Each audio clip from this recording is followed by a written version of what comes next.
Même quand on a une eurodéputée française qui se fait arrêter par Israël, qui se fait emprisonner par Israël, eh bien, on n'a pas de réaction à la hauteur. Et d'ailleurs, en fait, moi, ça me fait écho à un autre événement qui s'était produit il y a un mois de cela.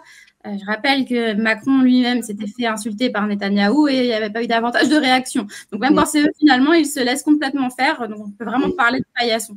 Je rappelle que Macron, il avait juste dit que la situation humanitaire était désastreuse. Et juste pour avoir dit ça, Netanyahou avait dit qu'il était du côté du Hamas. Voilà, donc du côté d'une organisation, disait-il. Il disait, voilà, en gros, juste pour avoir dénoncé la situation humanitaire sur place, il avait dit, voilà, Macron est du côté du Hamas, Macron est du côté d'une organisation terroriste, Macron sert la propagande du Hamas, etc. Et encore une fois, donc réaction qui n'était pas à la hauteur.